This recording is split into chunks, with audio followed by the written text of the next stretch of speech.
Hi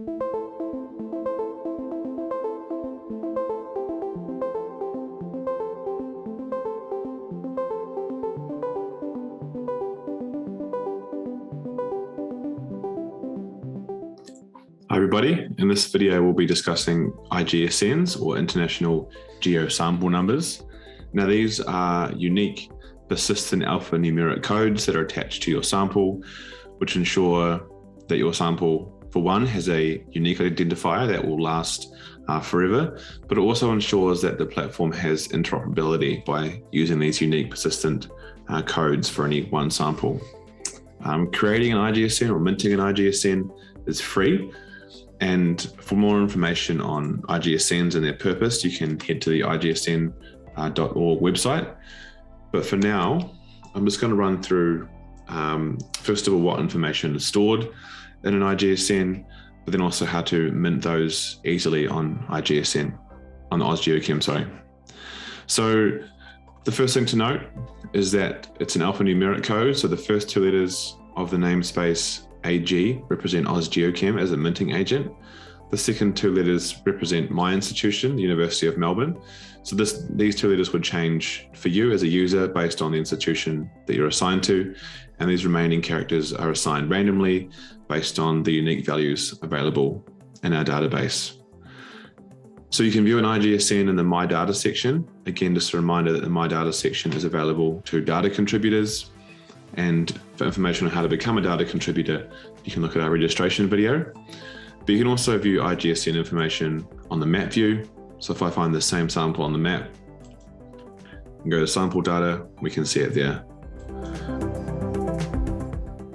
In terms of the information stored within an IGSN, if I go ahead and click on this one now, I'll be taken to an IGSN landing page hosted on AusGeochem, and we can see some key sample information is stored.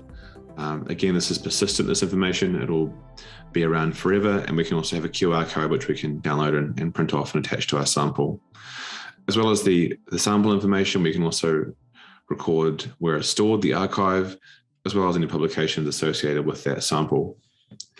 Just head back now and run through how an IGSN can be minted. In terms of the upload process, so when you first upload a single sample, you can do it automatically at that point. So I'll just show you that quickly now, bearing in mind that there's a dedicated video for single sample upload. If I just skip ahead, we can see we have a Mint IGSN button, and it will automatically allocate you an IGSN on the spot. The other way to do it, if you want to do it for multiple samples, so let's say you've gone through this bulk upload process, you can do it at that time or any time in the future by simply clicking all the samples you want to mint. So I've ticked those here and then pressing on this Mint IGSN button, and you'll automatically be assigned IGSNs. I won't do that here because those samples have already got them allocated. The other nice feature we have here is the ability to download multiple QR codes for your IGSN. So let's say you've been into the field, collected 30 or 40 samples, minted your IGSNs. You can then download them in a printable format and attach them to your samples. Or you can also download them as a CSV format, which can be read by common label makers. And so then you could have your IGSN QR codes printed off as stickers ready to put on your samples, whether that's a mount or a thin section or a rock specimen, the option is there.